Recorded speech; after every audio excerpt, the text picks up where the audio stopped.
You know, it's wild to think that when we hear about UFOs today, it's almost treated like this brand new phenomenon. Right, like it just started in the 40s or 50s. Exactly.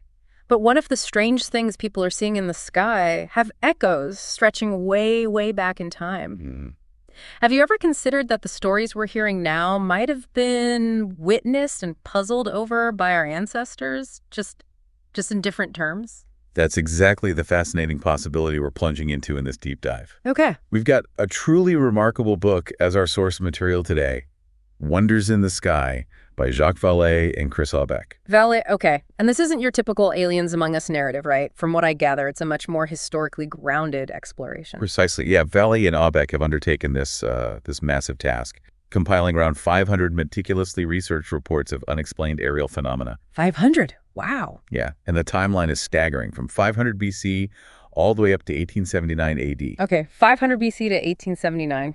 And what makes this so compelling is that these aren't just legends whispered around a fire.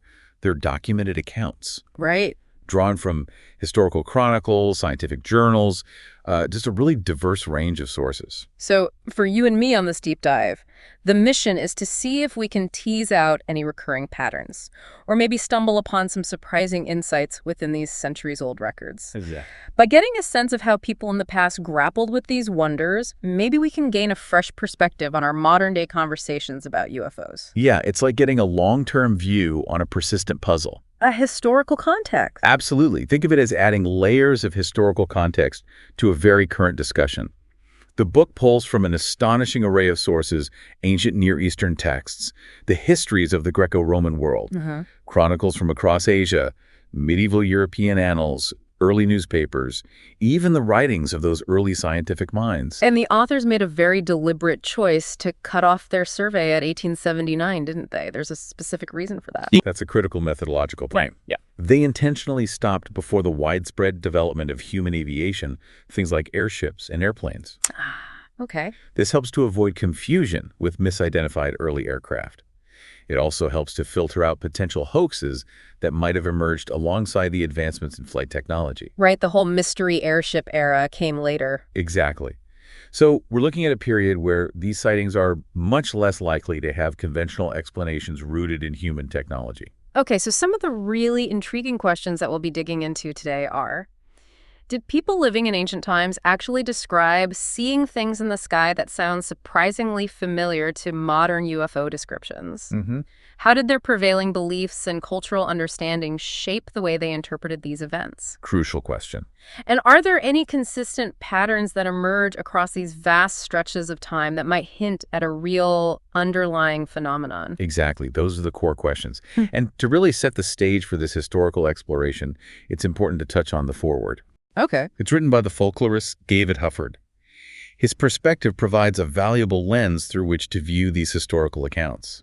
Right. Huffer raises this interesting point about how we often dismiss older folk beliefs, things like ghost stories or tales of strange apparitions. Yeah, just superstition. As just irrational superstition, we tend to think of them as completely divorced from reality. He does. He points out how academic circles have often relegated these kinds of reports to the fringes, dismissing them as products of folklore and imagination. Yeah.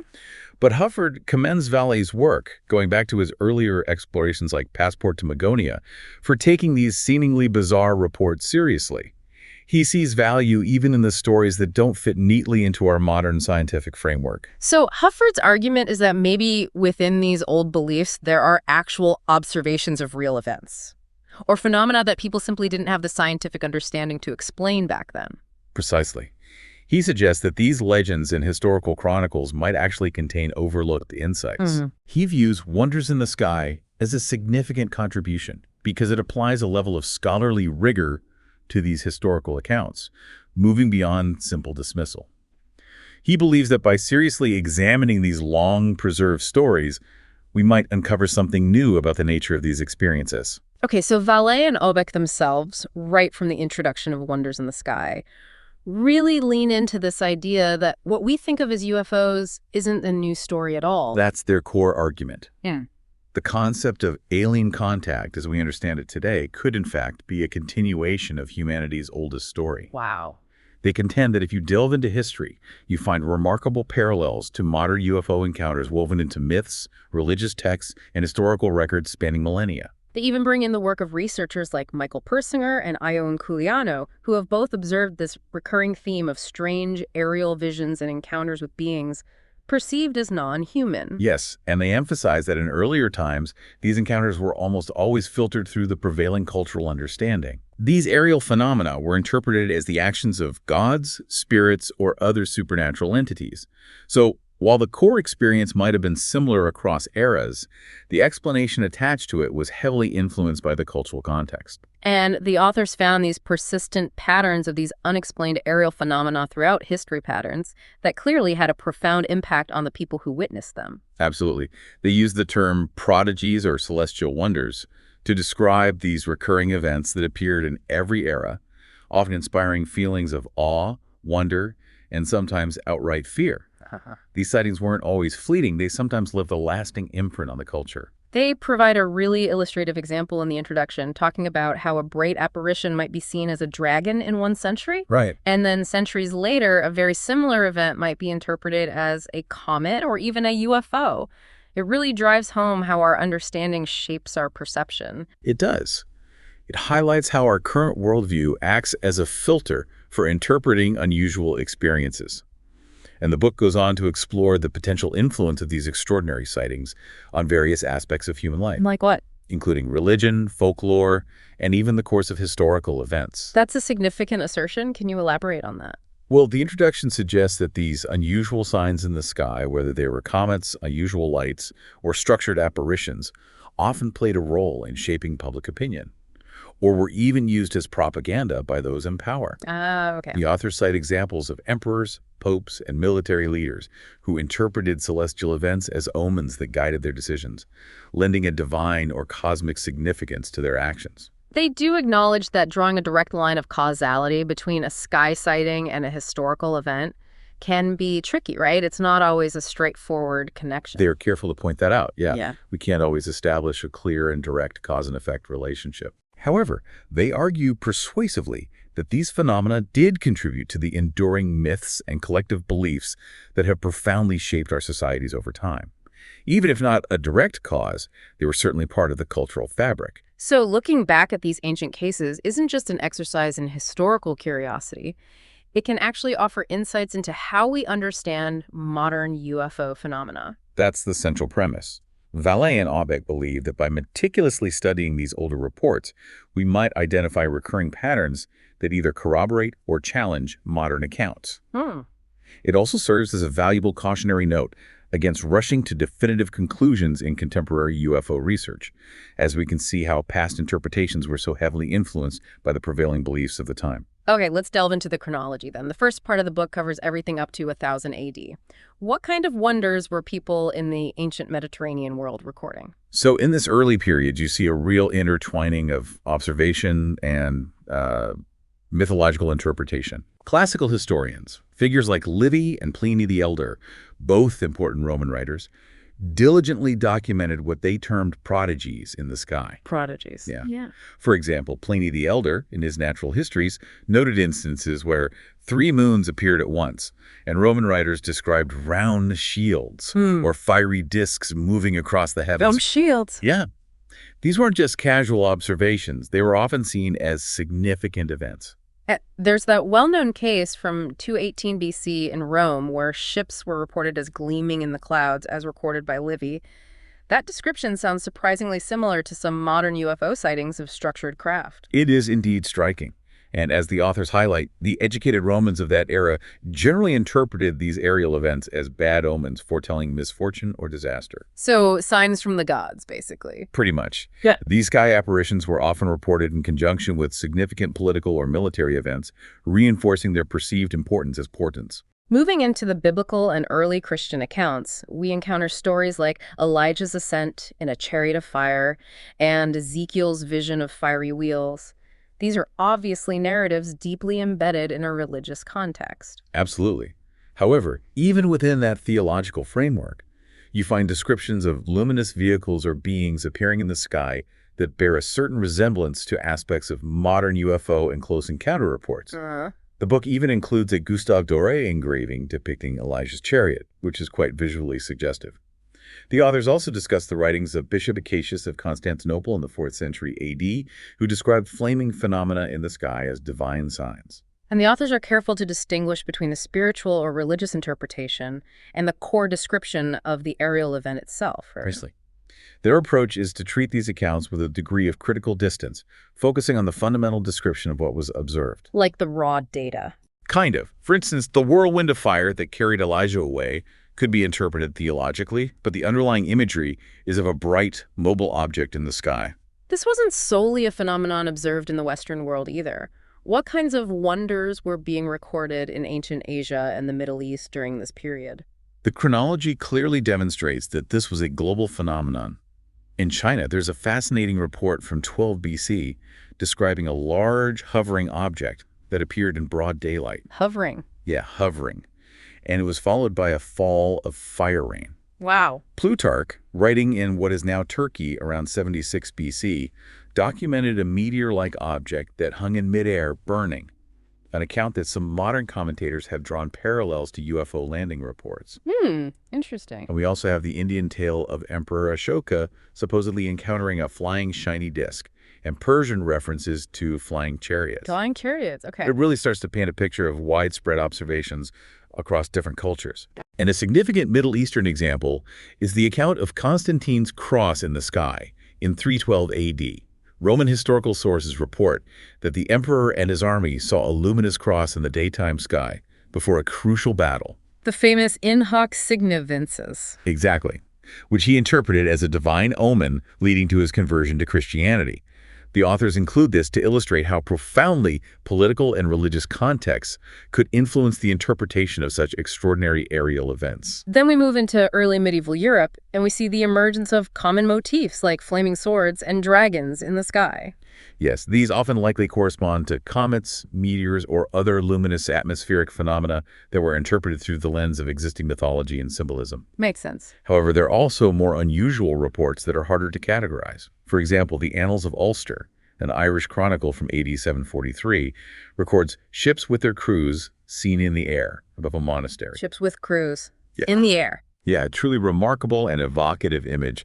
And another Irish report from around 698 AD speaks of 3 flying shields engaged in some kind of aerial activity in the heavens. Flying shields, that definitely resonates with some descriptions that surface in modern UFO accounts. It does, and these aerial phenomena were often interpreted as portents, sometimes linked to events like plague or war. It highlights how medieval witnesses attempted to understand these anomalies using familiar terms like ships and shields, yet they clearly perceived something out of the ordinary. Right. The authors also point to the event at Sigeberg, France, in 776 AD, where knights besieging a castle reportedly saw 2 large fiery shields appear, causing panic among the attackers and seemingly leading to the castle's reprieve. So a direct impact on a battle. Apparently. These early medieval cases are heavily imbued with religious meaning, with strange sky events often seen as having direct spiritual significance. So this initial chronological section really establishes the foundation that unexplained aerial phenomena aren't a recent invention tied to the space age. What kind of shifts do we observe as we progress into Middle Ages, from 1000 to 1500 AD? Well, during this period, with the strong influence of Christian theology and the rich tapestry of feudal folklore, interpretations of aerial phenomena continue to be deeply shaped by the prevailing worldview. Still very much through that lens. Very much so. Mysterious signs in the sky were still frequently regarded as warnings, divine interventions, or omens directly connected to significant historical events unfolding on Earth. We see a continuation of these ominous signs and portents documented in the chronicles of this era, right? Precisely. The book cites a report from 1067 in Northumbria, England, where observers witnessed something described simply as fire streaking across the sky. It's fire. Vague. Yeah. And in 1453, during the dramatic siege of Constantinople, there are accounts of a fire descending from the sky every night, which was widely interpreted as a divine sign just before the city ultimately fell. It's interesting to note that this wasn't just a European phenomenon.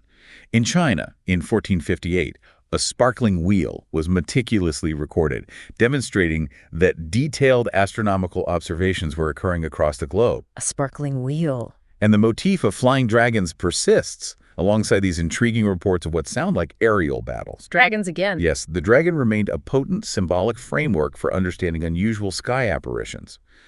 We have reports such as the fiery dragon seen in England in 1237 and the flying iron serpent recorded in Japan in the 1200s. Iron serpent. Yeah. That's specific. It is. While some of these could very well have been meteors or comets interpreted through a mythological lens, certain descriptive details make them harder to fully reconcile with known celestial objects. The account from Germany in 1322 of two large fiery wheels is particularly striking, and the recurring reports of ghostly armies or shields seemingly engaged in combat in the sky, like the one in Scotland in the late 1100s and another in 14th century Italy, really underscore the persistent interpretation of aerial anomalies as supernatural conflicts playing out in the heavens. It's remarkable how geographically widespread these accounts were, extending far beyond just the European continent. Absolutely. The book includes a fascinating report of a mysterious floating cloud observed in Japan in 1347 that reportedly glowed at night and was later linked to an earthquake omen. Interesting connection. In the Arab world around 1290, there's a record of a dazzling object that hovered over a village and is said to have actually halted a battle in progress. Up to battle. So the report claims, and the 1477 case in Japan is particularly noteworthy. A luminous flying object was witnessed, and afterward, a peculiar cotton-like substance fell for hours. Angel hair. Exactly. Known today as angel hair, which is also associated with some modern UFO sightings. That's a significant and intriguing parallel that spans centuries and cultures. That really is striking. And towards the latter part of this period, we begin to see some early stirrings of a more scientific approach to understanding the natural world. Yes, figures like Conrad Lycosthenes in 1557 began to compile more systematic catalogs of unusual events, and the book features an illustration from his chronicle depicting crosses in the sky. Even earlier, in the late 1400s, intellectual pioneers like Cardinal Nicholas of Cusa were already contemplating the possibility of life existing on other worlds. Really? Back then, yeah.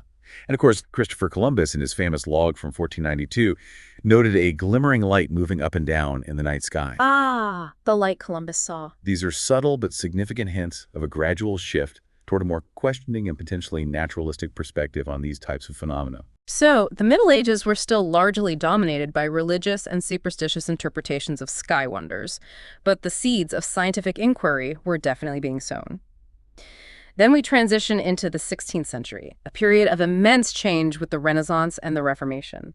How did this transformative era impact the reporting and understanding of these wonders? The 16th century represents a real turning point.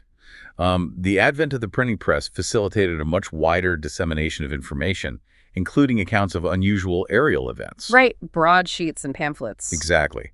Furthermore, the intense religious conflicts of the Reformation meant that both Protestant and Catholic factions actively published accounts of wondrous signs, often to bolster their own theological positions. Using them as propaganda. Essentially.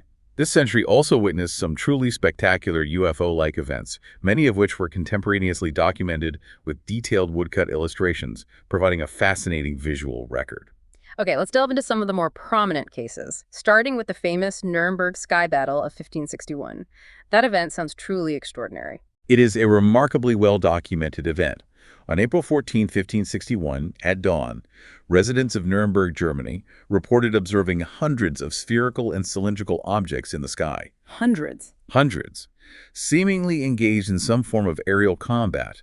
Contemporary accounts describe many red, blue, and black balls or globes darting among two large tubular objects like cannons, from which smaller round objects emerged. Like a mothership releasing smaller craft. The description certainly evoked that image. This aerial display reportedly lasted for about an hour, with some of the objects appearing to fall to Earth accompanied by smoke. A local broadsheet documented this prodigy, interpreting it as a divine warning. And the illustration from that broadsheet is quite striking in its detail, depicting various distinct shapes and sizes of objects in the sky. Exactly. The authors highlight the compelling parallels between this 16th century account and modern UFO reports the multiple objects, descriptions suggesting structured craft, even the smoke. Suggesting maybe propulsion or damage? Possibly. Furthermore, there isn't any known natural phenomenon that fully and convincingly explains the specifics of this event. The detailed woodcut provides a significant piece of visual evidence. Yeah, it's not just a vague description. Right. People in the 16th century genuinely observed what appeared to be solid structured objects performing unusual maneuvers in the sky. And just a few years later, in 1566, there was a similarly compelling mass sighting in Basel, Switzerland, often referred to as the Basel spheres. Yes, August 7th, 1566, witnesses in Basel observed numerous black spheres in the morning sky that appeared to be coming together and Shining again. Yeah. These spheres reportedly turned red and fiery before gradually dissipating from view. Much like Nuremberg, this sighting was interpreted locally as an omen. The authors emphasized the consistency between these two major European events, both mass sightings, multiple objects, unusual behavior, both early morning.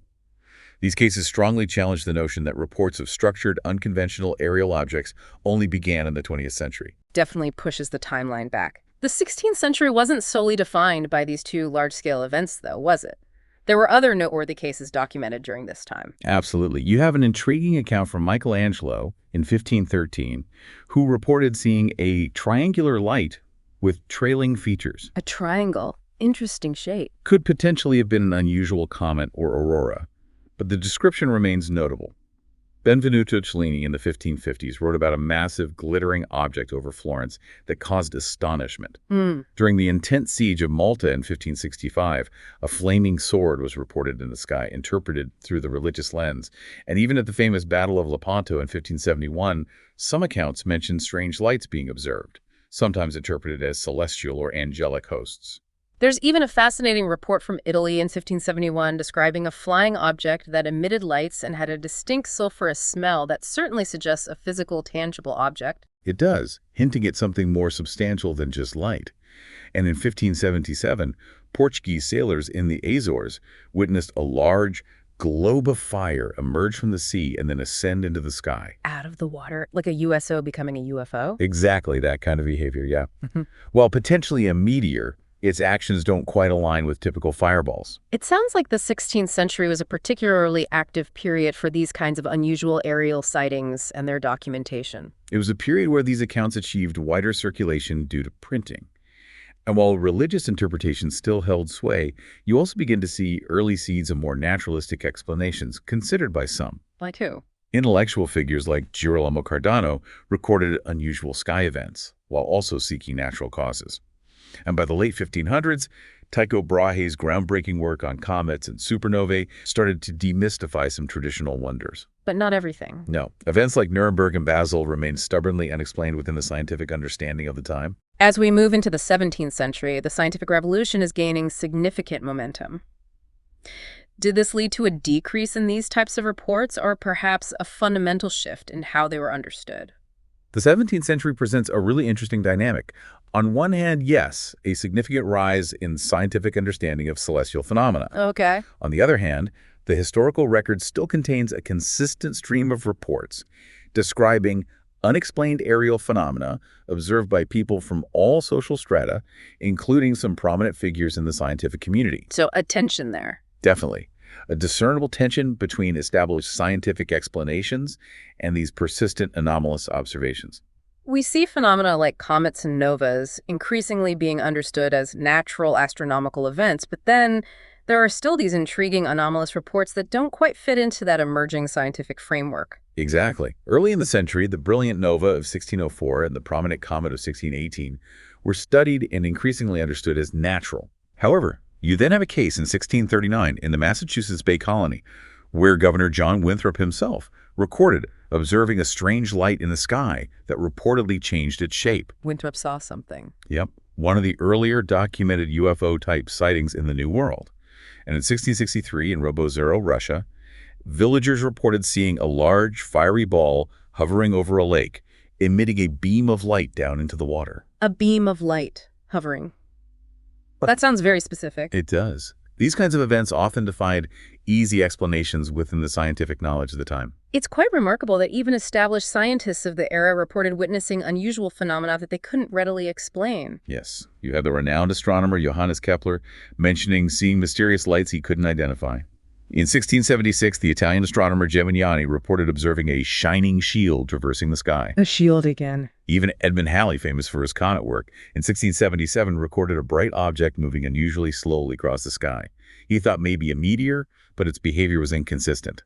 And the esteemed astronomer Giovanni Cassini in 1672 noted a great spark on the moon, a type of transient lunar phenomenon that even today isn't fully understood. So credible scientific observers were seeing things too. Exactly. It underscores that unexplained aerial phenomena weren't just folklore or misinterpretation. And the 17th century also had its share of dramatic, multi-witness events that sound quite extraordinary, such as the reported battle in the sky over Stralsund, Germany in 1665. That's a particularly spectacular case. Fishermen and townspeople reportedly witnessed what appeared to be ships or floating platforms engaged in aerial combat, Wow. complete with smoke and flashes of light. Some witnesses even claimed objects fell into the sea after. Like debris. Potentially. The book includes an engraving depicting this event, and it was documented in several contemporary pamphlets, echoing the theme of aerial battles seen earlier. Then there's the intriguing report of a glowing wheel or plate that was observed over Hamburg in 1697. Yes, that's another significant and visually suggestive event. A broadsheet from that time illustrated a distinct, disc-shaped object with a ring or border around it. Like an early flying saucer depiction. Some might interpret it that way, yeah. And in England in 1643, during the tumultuous English Civil War, there were pamphlets circulating describing spectral armies and flying figures seen over battlefields, often interpreted as omens related to the conflict. The 17th century was also a period with strong beliefs in witchcraft and demonic influence. Were any of these aerial phenomena attributed to those kinds of beliefs? They certainly were. The authors include historical cases where unusual lights or apparitions were attributed to witches or demonic forces. Like the accusations against Anne Bodenham in England in 1653, and some experiences reported during the infamous Salem witch trials in 1692 in colonial America. There's also an interesting case from Lyon, France, where people observed figures in luminous cloud chariots and interpreted them as angelic beings. These examples clearly illustrate how prevailing cultural beliefs strongly influenced interpretation. So the 17th century represents this fascinating intersection growing science alongside persistent reports of the unexplained, often filtered through older beliefs. What about the 18th century, the Age of Enlightenment, with its emphasis on reason? Did rationalism begin to dominate? In the 1700s, with the Enlightenment, you definitely see a decline in the acceptance of purely supernatural explanations among the educated elite. Okay. However, as Wonders in the Sky meticulously documents, strange aerial phenomena did not simply vanish. Instead, they were increasingly scrutinized through a more scientific lens. Interestingly, some events even contributed to advancements in scientific understanding. How so? Like the eventual widespread acceptance of the reality of meteorites. Right, we see a clear shift towards understanding fireballs and meteors as natural astronomical phenomena during this period. Yes, initially many scientists were skeptical that stones could fall from the sky. But significant meteor events, like the spectacular meteor procession of 1783, widely observed and documented, eventually compelled a change. The book even includes a contemporary painting of it. However, the authors stressed that not all fiery globes reported were simply ordinary meteors. Oh. The 1719 account over London, documented in the prestigious Philosophical Transactions of the Royal Society, describes a bright object that moved erratically, paused, and then suddenly sped away. Paused. That's not very meteor-like. Not at all. Behavior suggesting something more unusual. And this is also the period where we start to hear intriguing reports of things that sound remarkably like airships, decades before the actual development and widespread use of lighter-than-air craft. That's a particularly fascinating aspect of the 18th century. Following the first successful human balloon flight in 1783, there are several intriguing reports of unidentified aerial craft. Early proto-UFOs, you might say. Like what? For example, the renowned comet hunter Charles Messier reported observing a large, dark globe transiting the sun in 1783, an object he knew wasn't a known planet. A dark globe crossing the sun. And towards the end of the century, there are compelling European reports of airship-like craft, like one in Scotland in 1799 describing a large body with lights moving against the prevailing wind. Against the wind, before engines. Exactly. A feat beyond the capabilities of any known human technology at the time. These reports significantly predate any widespread human aviation. It really makes you wonder what people were genuinely observing. It certainly does raise intriguing questions. The 18th century section also highlights other notable phenomena. Right. The Great Thunderstorm of 1785 in England produced a fireball that reportedly moved against the wind. and the famous adventurer Giacomo Casanova's own account of a baffling fiery bolide he witnessed in the 1760s.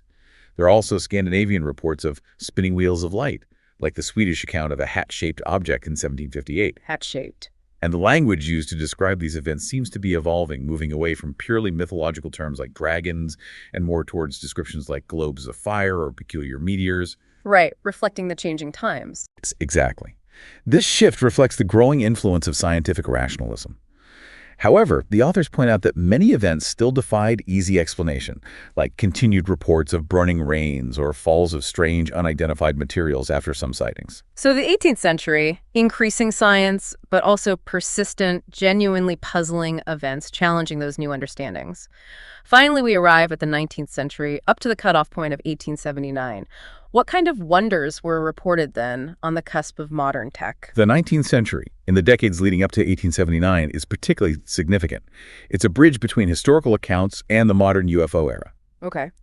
The authors deliberately ended there because after 1879, rapid advancements in aviation and sensational mass media start to complicate things significantly. But even in this pre-1880 period, there were substantial unexplained sightings documented globally. We start to hear more frequent reports of airships again in this period, even before the well-known wave of sightings in the late 1890s. Yes. Decades before that famous period, there were scattered but intriguing reports. Rumors of an aerial ship over France in the 1850s. An American report from Kansas in 1861 describing a cigar-shaped object with lights. Cigar-shaped, that's classic. And an 1873 report from Ohio of a bright flying wheel. These suggest the idea of manufactured objects in the sky was already present before widespread human flight. Maybe genuine anomalies interpreted through technological expectations. Interesting point. And by the 19th century, with improvements in communication and global reach, we start to see reports coming in from all corners of the world. Absolutely. The book details the intriguing Utsuro Moon incident from Japan in 1803. The hollow ship. Yeah, a strange vessel reportedly washed ashore with detailed illustrations. There are also missionary notes from early 1800s South Africa mentioning local legends of fireballs and figures seen moving through the air. Wow. In South America, reports like the giant aerolite zigzagging over Chile in 1868 and the strange balloon with lights in Argentina in 1877. And perhaps most significantly, in Texas in 1878, a farmer named John Martin famously used the word saucer to describe a disc-shaped object he saw flying overhead. Saucer in 1878, that's really early. Remarkably early predating of that iconic term. It's quite amazing to see that now familiar description emerging so early. And were scientists of the 19th century beginning to pay closer attention to these kinds of unusual reports? Yes, there was a growing, though still limited, engagement. The book mentions Jose Bonilla's 1883 observations of numerous objects crossing the sun. Slightly after their cutoff, but relevant. Right, and investigations by Urbain Le Verrier into the hypothetical planet Vulcan, during which some astronomers claim to have observed unknown round spots transiting the sun. The peculiar angel hair phenomenon also appears in scientific correspondences, like an 1867 case in Italy after a luminous object passed overhead. Of course, the 19th century also saw a rise in sensationalism, hoaxes, and increasing public skepticism towards these kinds of accounts. That's a crucial point. The authors discuss well-known hoaxes, like the 1864 Great Airship hoax in England, and the increasing influence of sensationalized journalism. So they had to filter carefully. Very carefully. They emphasized the rigorous screening process they used, specifically excluding unreliable or clearly fabricated stories, like the fictional 1874 Kansas aerolite account. And they note the later likely hoax of the 1897 Aurora, Texas crash, which is outside their time frame. Good to know they were thorough. Yeah, concluding in 1879 aimed to capture a period less saturated with deliberate hoaxes related to human flight technology. So the 19th century reveals this interesting transition, growing awareness of technology influencing interpretations, yet the fundamental mystery persists, with reports continuing globally. Now, after this incredibly detailed chronological journey, the book moves into myths and legends. What was the primary purpose of including this section? Right, part 2.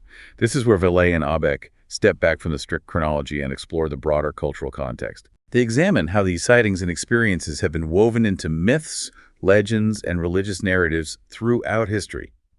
The subtitle, referencing Chariots of the Gods, hints at this. But they're not necessarily endorsing that literal interpretation. No, their approach is more scholarly and cautious. They urge readers to avoid simplistic equations between ancient stories and modern alien contact claims. It's about investigating the recurring cultural echoes. Understanding how different societies tried to make sense of the unknown in the sky through their own beliefs. Exactly. They delve into ancient myths of flying gods, celestial chariots from various cultures, Greek myths like Icarus, the Hindu concept of Vimana. Or flying machines in Indian texts. Right. They consider if these are distant, culturally transformed memories of real events or purely symbolic expressions. They tend to lean towards symbolic, but note the universality of the magical flight motif as potentially rooted in genuinely inexplicable events. They also revisit some of the biblical and religious accounts mentioned earlier, but with a more critical, comparative eye. Yes. They re-examine Ezekiel's vision, Elijah's chariot, even the Star of Bethlehem, not to say these were UFOs, but to explore potential overlaps and descriptions with patterns in more recent phenomena. They also critically analyze cases like the alleged Thule papyrus, often cited as ancient UFO evidence in Egypt, concluding it's likely a modern fabrication. Okay, debunking some claims, too. Yeah.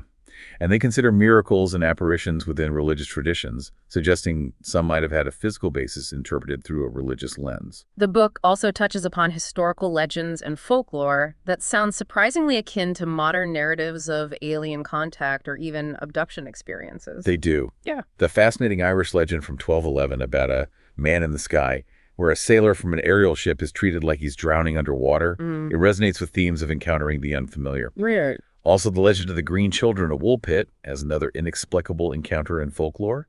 Plus, they draw parallels between modern alien abductions and medieval stories of fairy abductions or demonic encounters, a theme Vallée has explored a lot elsewhere. And they directly address the popular ancient astronaut theory. Yes, acknowledging its appeal, but urging caution against overly literal interpretations of every winged disk or radiant deity in ancient art. They analyze specific artworks often cited, like Crivelli's Annunciation, explaining the accepted art historical interpretations, which usually differ from a UFO reading. But even within these myths, despite the cultural layers, the authors still identify recurring patterns echoing the more documented cases. That's a crucial insight. The recurring motif of flying shields or discs, for instance, appears across diverse cultures and times: Roman prodigies, medieval legends, Native American folklore. The concept of beings descending from the sky to interact with humans is another persistent element. They suggest the prevalence of such themes could indicate a genuine underlying phenomenon interpreted through different frameworks, while also acknowledging imagination and storytelling play a huge role. So part 2 is about the cultural lens. Then part 3 focuses on sources and methodology. Why is this section so critical? Part 3 is vital because it provides the methodological foundation. It's where they explain their approach, the criteria for selecting the 500 cases, the challenges of verifying old records, dealing with hoaxes, translation errors. The nuts and bolts of the research. Exactly. This explanation is what lends credibility and scholarly rigor to their survey. They established some pretty strict screening criteria for inclusion, didn't they? Yes, they did. Generally needed a specific date and location, a primary source close to the event time, ideally corroboration, and crucially, it had to describe something genuinely unknown or unusual, not easily explained by known phenomena of the time. So filtering out the mundane or easily explainable. Right. Applying these criteria narrowed thousands of potential reports down to the core 500. And they were particularly careful to address hoaxes and inaccuracies in historical records. Absolutely. They discussed suspected hoaxes like the Tully Papyrus and Drop of Stones, explaining why they weren't included. They addressed newspaper hoaxes, especially in the 19th century, and they acknowledged misidentification possibilities and potential chronological errors in old records, outlining how they accounted for these. They also outline potential natural explanations: comets, meteors, auroras, mirages. Yes, they thoroughly consider all these. But their crucial point is that while many cases could have natural explanations, a significant number remain unexplained, even after careful analysis. And they highlight the recurring patterns in descriptions, shapes, movements, physical effects, mirroring modern UFO reports, suggesting something beyond simple misidentification might be at play often. The book even delves into persistent themes, like alleged crashed saucers in antiquity and the frequent mentions of dragons in the sky. Exactly. They note credible reports of crashed devices in antiquity are rare, Most fallen objects were likely misidentified meteorites. Regarding dragons, most were probably comets or meteors described through dragon mythology. But maybe not all. They acknowledge some detailed dragon reports with unusual characteristics, remain intriguing, and don't fit neatly into conventional explanations. And what about historical reports of entities or occupants associated with these phenomena? The book compiles cases where beings were reportedly linked to sightings from the medieval Irish aerial ship crews to figures descending from bright objects later on. They also touch on legends similar to modern abductions, often framed as fairy kidnappings or ascents to heaven, noting narrative parallels. They even examine accounts in biblical texts. They do, carefully analyzing language used for events like Ezekiel's chariot or St. Paul's experience, noting potential comparisons with aspects of modern contact experiences, always maintaining a respectful, critical approach. And depictions in classical art, critically examined. Yes, emphasizing not jumping to ET conclusions, explaining symbolic meanings. But they cautiously suggest in rare instances, some art might have been inspired by genuine eyewitness accounts of unusual phenomena. And the methodology section ultimately concludes with a call for further rigorous research. Precisely. Encouraging scholars to delve into non-Western archives, engage in interdisciplinary collaboration. They view their book as a starting point, not the final word, advocating for more systematic investigation. Which brings us to the conclusion of Wonders in the Sky. After this massive historical survey, what are the key overarching takeaways? The conclusion synthesizes the findings and revisits the core questions. One huge takeaway is the undeniable presence of recurring patterns across these 500-plus accounts spanning millennia. Patterns in timing, location, descriptions, and behavior. Right. Exactly. While many sightings were at night, there were notable daytime events, too. They saw a possible increase in spring-autumn reports in some periods. Geographically, while Europe dominates their survey, similar phenomena were reported globally: China, Japan, the Americas. And physical effects? Yes, recurring descriptions of sounds, heat rays, falling materials, even animal reactions, suggesting more than just illusions. And the shapes and behaviors, spheres, disks, cigars, sudden acceleration, erratic moves, aerial battles show remarkable parallels with modern UFO reports. And the authors reiterate the profound impact these wonders have had on human societies. They do, from potentially influencing rulers' decisions to shaping religious beliefs and inspiring art and literature. These phenomena left a significant mark on our collective consciousness. They even draw direct comparisons between historical cases and more recent phenomena like Foo Fighters, post-1947 flying saucers, and accounts similar to modern entity encounters. And Jacques Vallée, in particular, uses the conclusion to revisit the limitations of a purely straightforward extraterrestrial hypothesis. Yes, given the extremely long history predating space travel, he suggests considering alternative explanations. Such as? Interdimensional phenomena, unknown atmospheric or psychic processes, perhaps even aspects related to the nature of time itself. They stress their historical catalog doesn't prove any single theory, but it certainly challenges conventional, simplistic explanations for this long, consistent mystery. So the fundamental takeaway from this deep dive into Wonders in the Sky is that the phenomenon of unexplained aerial events is far from being a new development. It's been a consistent part of human experience throughout recorded time. Precisely.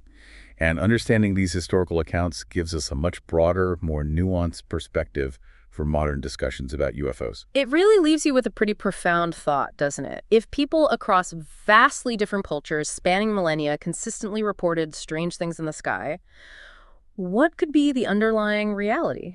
Is it one consistent phenomenon interpreted through changing cultural lenses, or something even more complex? That is indeed the profound and lingering question the book leaves you with.